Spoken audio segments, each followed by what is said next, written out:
তো প্রিয় শিক্ষার্থী বন্ধুরা, প্রথমে আমি 9 নং যে অঙ্কটি আছে, 3 সমস্ত 4-এর 3 মিটার এবং 2 সমস্ত 3-এর 1 মিটার দৈর্ঘ্যের দুইটি ফিতা একত্রে কত মিটার। ওকে, যেহেতু একত্রে কথাটা উল্লেখ করছে এখানে, তাহলে মনে করতে হবে আমাদের কি হবে, যোগ করতে হবে। অঙ্কটি কি করতে হবে, যোগ করতে হবে। 9 নং। তাহলে আমরা এই অঙ্কটা কিভাবে করতে পারি, তাহলে এই অঙ্কটা আমরা কি করব, যোগ করব। ওকে, আমরা লিখব দুইটি ফিতার দৈর্ঘ্য একত্রে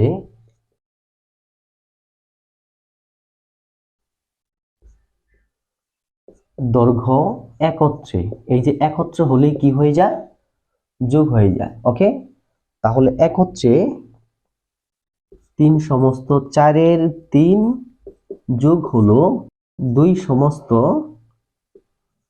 3-এর 1 কি মিটার। ওকে, এটাকে এখন আমরা কি করব বলতো, এটাকে প্রথমে সমস্ত তুলে দিয়ে আমরা কি করব বলতো, অপ্রকৃত ভগ্নাংশে রূপান্তর করব।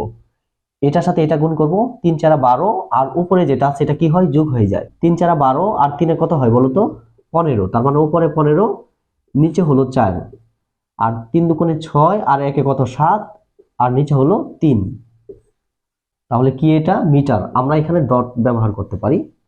ওকে, এখন দেখো এই ভগ্নাংশের যোগগুলা করতে গেলে আমাদের কি করতে হয় বলতো, এই যে হরগুলো আছে না, এই হরগুলার প্রথমে আমাদের কি করতে হবে, লসাগু নির্ণয় করতে হবে। এখন এই 4 আর 3-এর যদি আমরা লসাগু করি, কত দিয়ে যাবে, আমরা কত দিয়ে ভাঙাবো বলতো, 2 দিয়ে ভাঙালে শুধু 4কে ভাঙানো যায়, 3কে ভাঙানো যায় না। যেহেতু কোনোটা দিয়েই ভাঙানো যায় না, সেহেতু আমাদের কি করতে হবে জানো, এই দুইটা সংখ্যাই গুণ করতে হবে।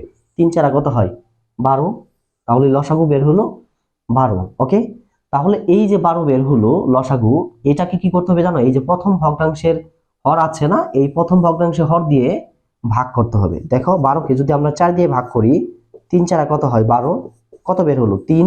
এই 3 দিয়ে উপরে যে সংখ্যাটা আছে এইটাকে কি করতে হবে, গুণ করতে হবে। কি করতে হবে, গুণ করতে হবে।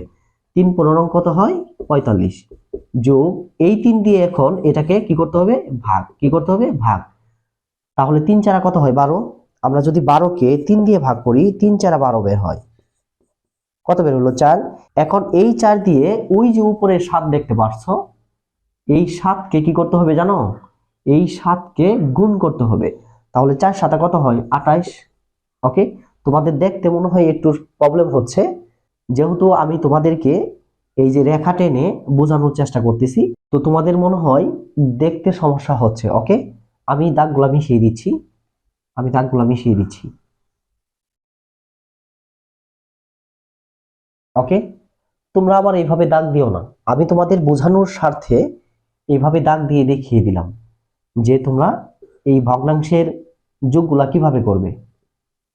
ওকে, এখন দেখো নিচে যা আছে তাই থাকবে, আর এটাকে যদি আমরা যোগ করি, 8 5 13, 3 হাতের 1, 1 গেল 2 এর মধ্যে 3, 3 আর কত হয় 73, কত বের হলো 12 73 মিটার বের হলো। ওকে, এখন দেখো এটা যেহেতু অপ্রকৃত ভগ্নাংশ হয়ে গেছে, তার মানে উপরেরটা বড় হয়ে গেছে, নিচেরটা ছোট, এটাকে আমরা সমস্ত করতে পারি।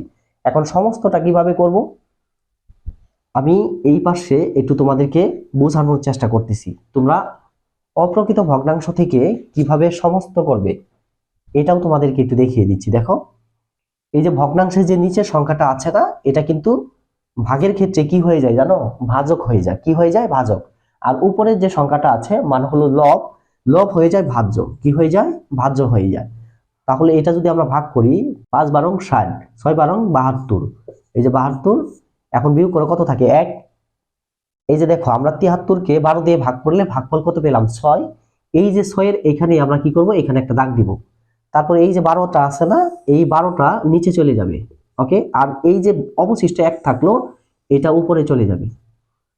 দেখো এই যে 12 73, এটাকে ভাগ করে আমরা পেলাম হলো 6 সমস্ত 12-র 1, কত পেলাম 6 সমস্ত 12-র 1, কি এটা বলো তো, মিটার।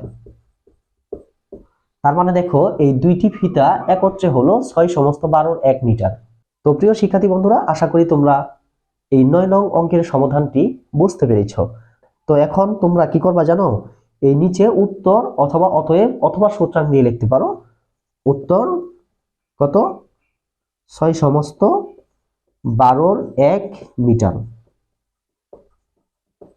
ওকে, তো প্রিয় শিক্ষার্থী বন্ধুরা, আশা করি তোমরা এই 9 নং অঙ্কের সমাধানটি বুঝতে পেরেছো।